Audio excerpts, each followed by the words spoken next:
I enjoyed what this is. Ozzy's Girls, Ozzy and Harriet. It was Ozzy Nelson. You know, I used to lifeguard down at Laguna Beach. He used to swim on the beach. What happens when a beloved television icon, the face of a groundbreaking series, decides to leave it all behind? After nearly 2 decades in the role that made him a household name, Mark Harmon finally reveals the startling truth behind his exit from NCIS. This isn't just a story of departure. It's a deep dive into the complex motivations that led to his decision, the ripple effects on the series, and what the future holds for Harmon outside the legendary badge of Leroy Jethro Gibbs. Get ready for a captivating journey through the highs and lows of a television legend's extraordinary career, one that promises to leave you both surprised and inspired. Early life of Mark Harmon. Born Thomas Mark Harmon on September 2, 1951, in Burbank, California, Harmon grew up in a family that was a perfect blend of sports and the arts. His father, Tom Harmon, was a star football player, the winner of the Heisman Trophy in 1940, and later a broadcaster. His mother, Elise Knox, was an actress and an artist.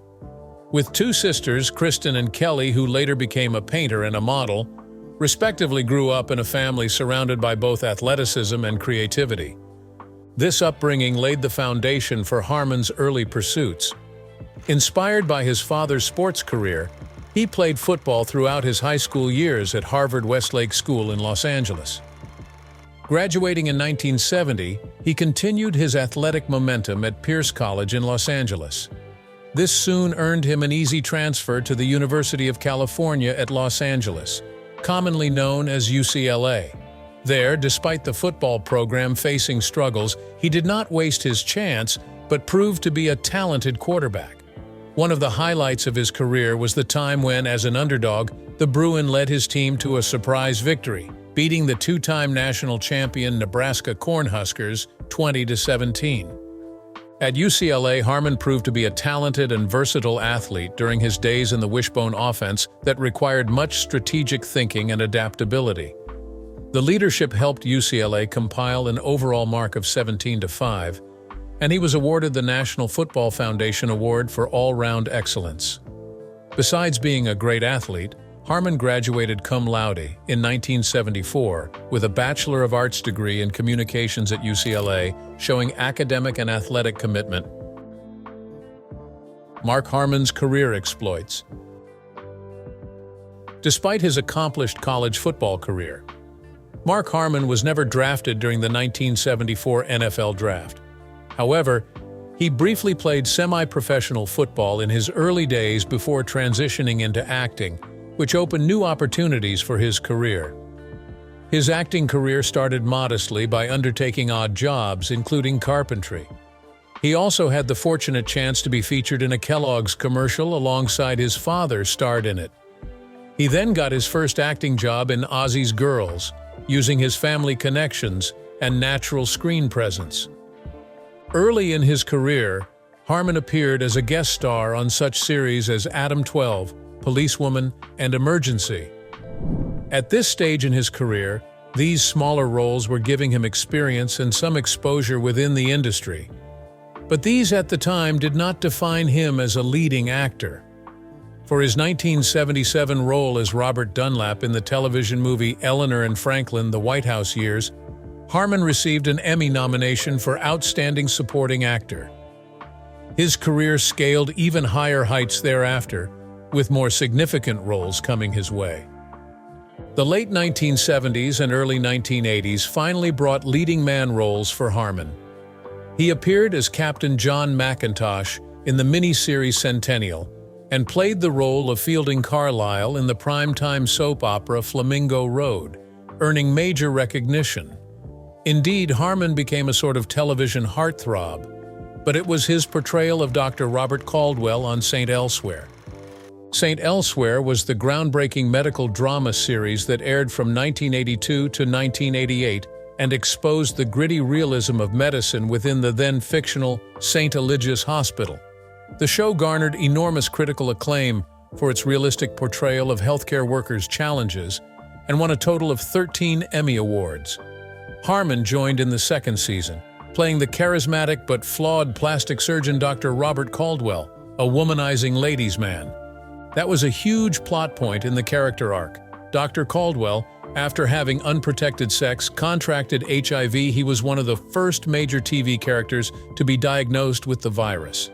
This storyline was quite groundbreaking because it shed light on the AIDS crisis during a period when public discourse around the disease was one filled with stigma and fear. When Dr. Caldwell died off-screen from AIDS-related complications in 1986, it marked a turning point in history. Television was reflecting the tragic reality, the epidemic of an illness that by then had already killed thousands. Harmon's role contributed to increased awareness of AIDS and the health issues surrounding it, helping to spark important conversations during the 1980s.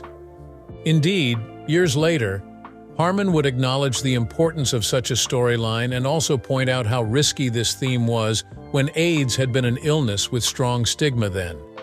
His performance didn't just embody complex character depth, but also gave him room to break free from being stereotyped as a handsome leading man. Aside from acting, in the mid-1980s, Mark Harmon became one of the most recognizable faces in advertising, making commercial shots for Coors regular beer. His rough-and-ready charm and good looks, together with his rising fame because of St. Elsewhere, simply made him an ideal fit for the brand's image that oozed camaraderie and good times.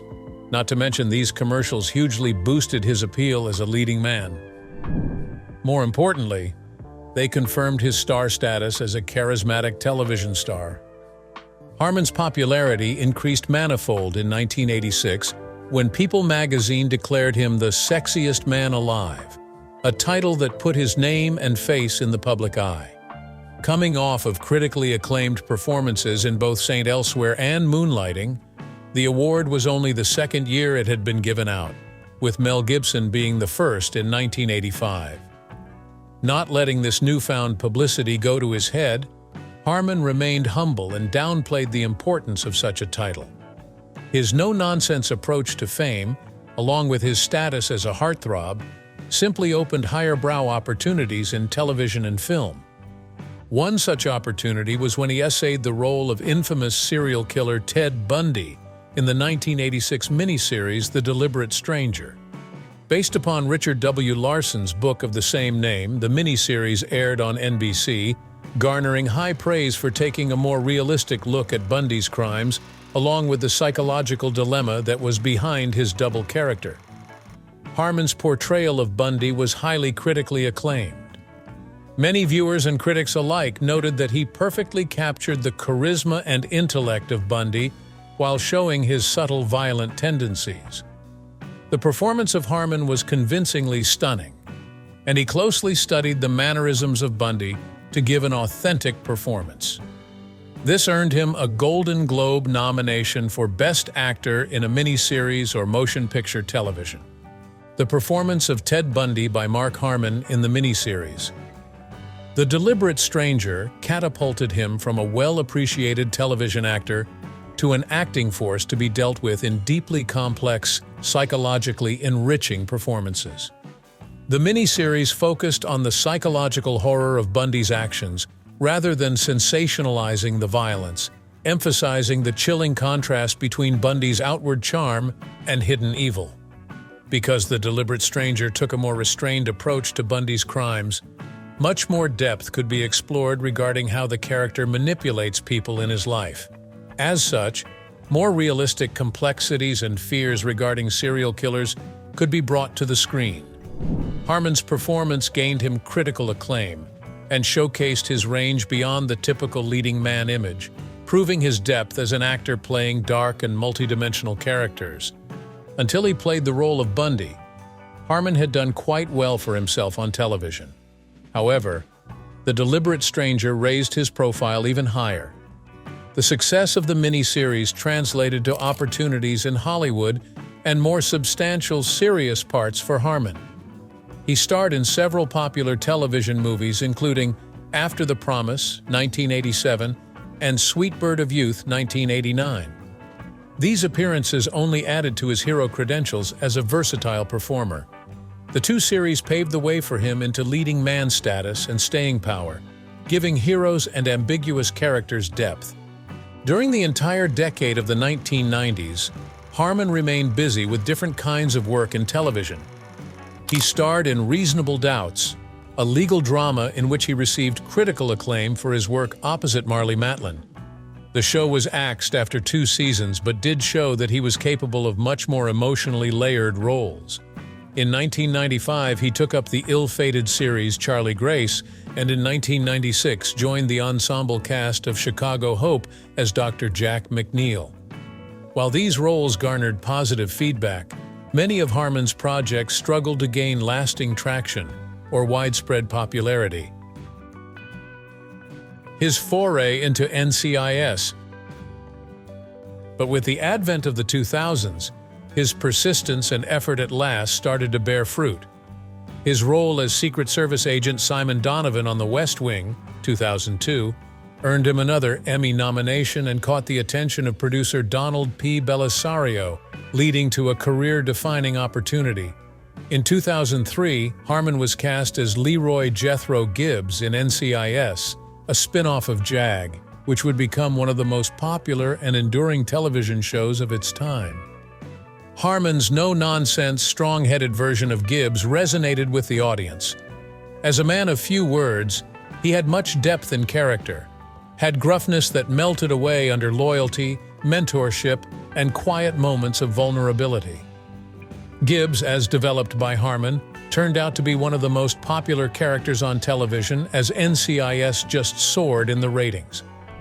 Under his guidance, the series never fell out of the top-rated shows, averaging almost 20 million viewers per episode at the height of its success, and it became a cultural phenomenon.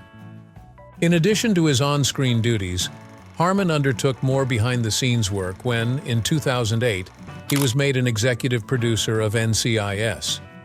His input into the creative direction of the show contributed to its continued success, and his leadership was integral to building the strong ensemble cast that included Pauley Perrette, Michael Weatherly, Cote de Pablo, and Sean Murray. But the chemistry between cast members and Harmon's rock-steady portrayal of Gibbs set the seal on the show's enduring appeal. Mark Harmon's evolution as both actor and producer earned numerous accolades, from a raft of People's Choice Awards to a Golden Globe nomination as Best Actor in a Television Series Drama. This has been a character that has been inextricably linked with the show itself since its beginning, anchoring it for nearly 2 decades. Even when he stepped down as a series regular in 2021, his presence and influence continued to make their presence known within the narrative and larger NCIS universe. The franchise has evolved to become one of the anchors of modern television, with its derivatives branching into NCIS Los Angeles, NCIS New Orleans, and NCIS Hawaii. Harmon played Gibbs's role, which remained vital to the show's long-lasting success. Various reports also credit NCIS with having transformed the procedural drama form by incorporating case-of-the-week formats with deep character development. The way this series was narratively framed set a new threshold for crime dramas, where the personal lives and development of the show's characters are credited to have been one of the reasons that make the show extremely popular. Its influence can be considered to have trickled down into many subsequent shows, its way of telling stories serving as a model in balancing episodic plots against long-term character arcs. In October 2021, it was reported that Mark Harmon, who had starred as Gibbs for nearly 2 decades, would be stepping back from the role. His reason for resigning includes a desire to devote more time to his family and other creative work. Harmon has said in interviews, including one on The Kelly Clarkson Show, that he was exhausted from years of grueling filming schedules and named the physical and emotional toll of the show, particularly in its first seasons when very long hours were commonplace. In his 70s, Harmon felt that it was about time to leave and cited, "It wasn't so much a decision to leave, but the right timing to push away a little bit." His words were just an echo of personal sacrifices that actors always make to ensure a balance in their professional and personal lives. Harmon's exit did create a vacuum in NCIS, a series that relied so much on Gibbs as the central figure. As much as the series did continue, many fans missed him sorely because he had been one of the cornerstones of the identity that people associated with the show. The writers wrote a thoughtful exit for Gibbs in Season 19's episode Great Wide Open, where Gibbs decides not to go back to Washington, D.C. after solving a case in Alaska, a decision symbolic of him stepping away from the NCIS team. This was a tearful goodbye that provided closure, yet left the door open for future appearances. Thus, the hope would always be alive among fans that he may one day return. Mark Harmon's sister, tragic life. Outside of his professional life, Mark Harmon's family background is steeped in entertainment and sports. His sister, Kristen Harmon, born on June 25, 1945, came to the family of football legend Tom Harmon and actress Elise Knox. Kristen also had her career in the spotlight, and when 18 years old, married teen idol Ricky Nelson back in 1963. The marriage was tabloid heaven. The two co-stars of The Adventures of Ozzie and Harriet were one of the most recognizable couples in American pop culture. Kristen and Ricky went on to have 4 children: Tracy, Gunnar, Matthew, and Sam. Meanwhile, they reveled in the glamour of Hollywood. Their fairy tale image, however, started to unravel in the late 1970s with their relationship pressures from fame, substance abuse, and personal challenges. Kristen referred to her and Ricky as hippie rock and rollers, the fact of which furthered their marital decay.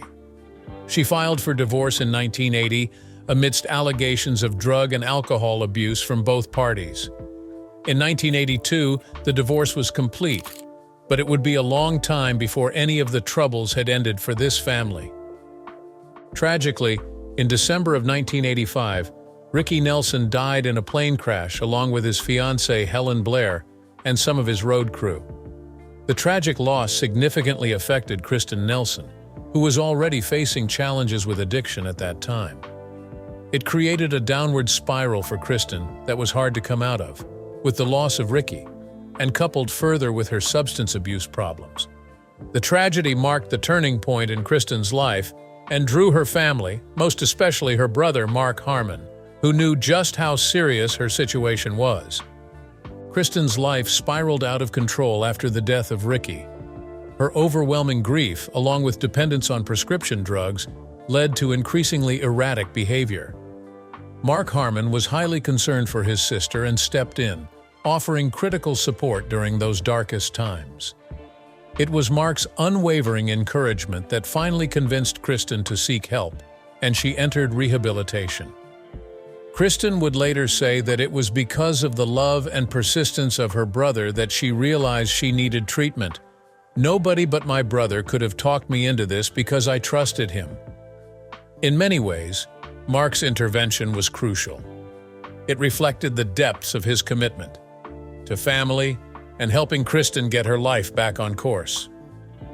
But despite Kristen's efforts toward recovery, another chapter of chaos opened in 1987 when Mark Harmon filed for temporary custody of her then-son, Sam.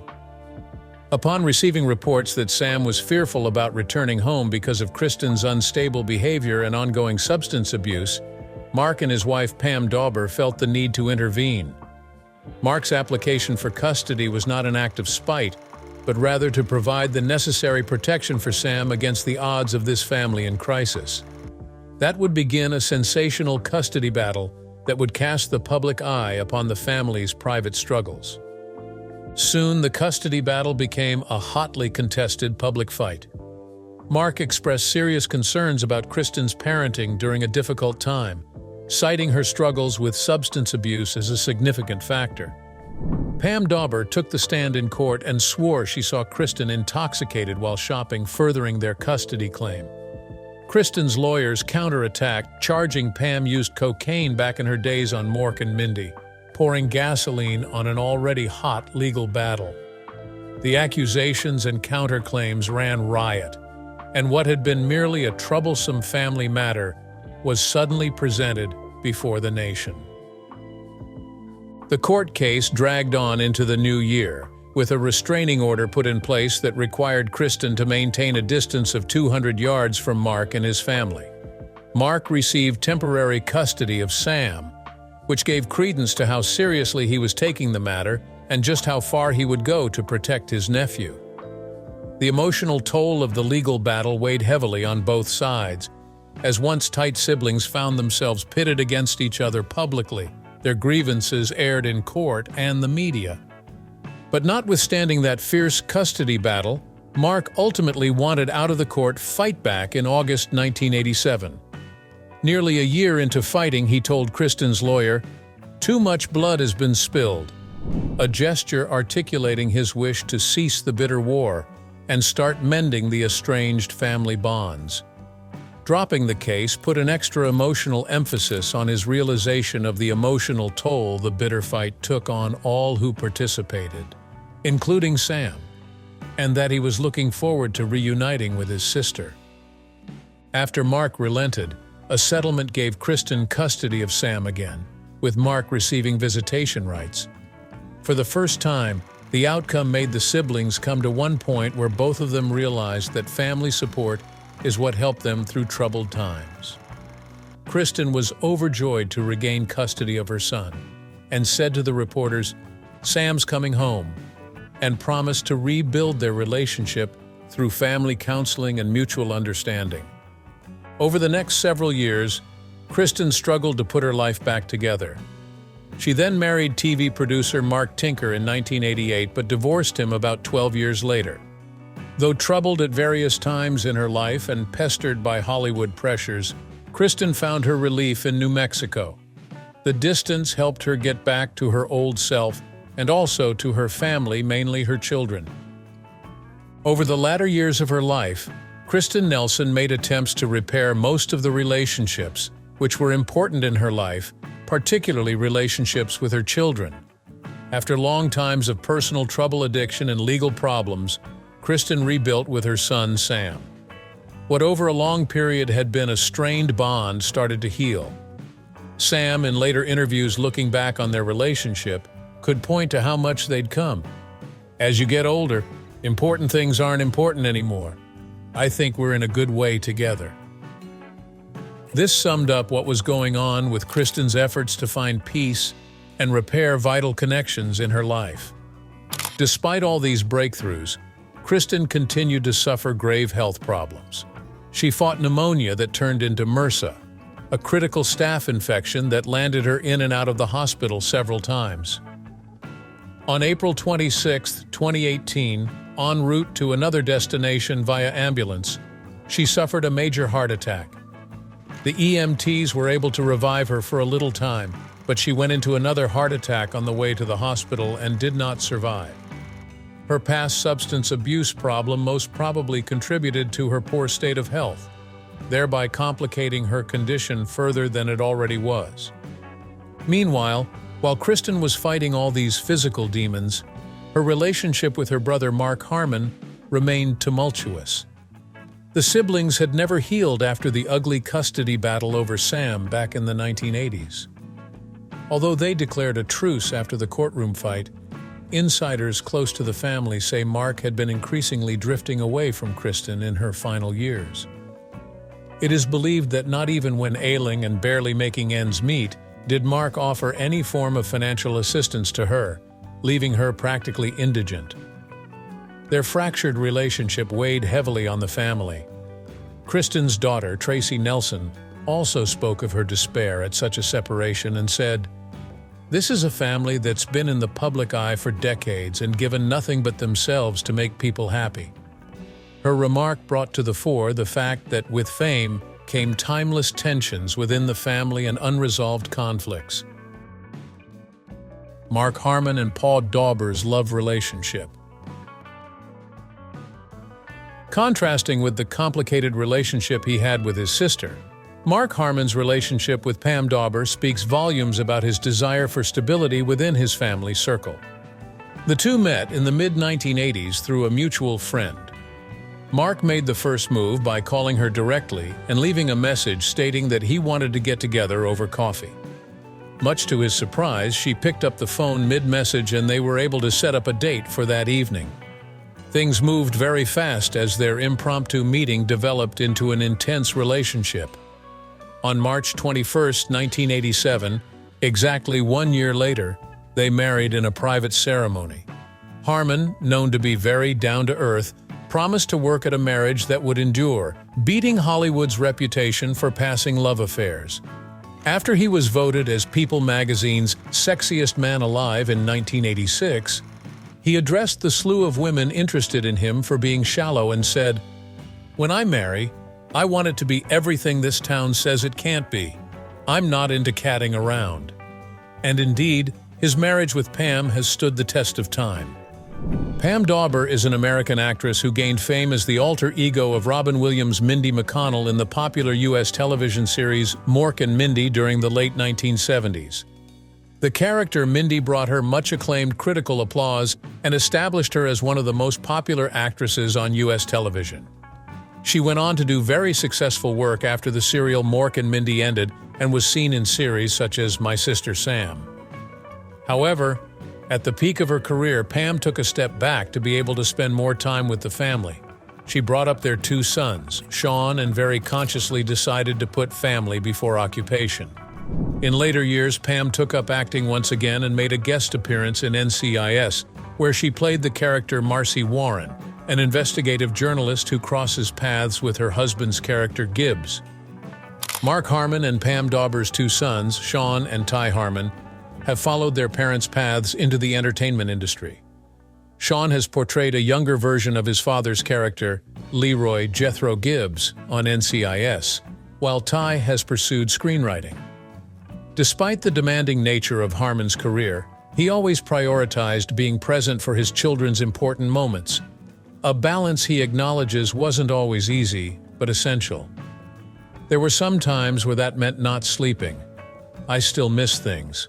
I was working, but I've been part of my sons' lives."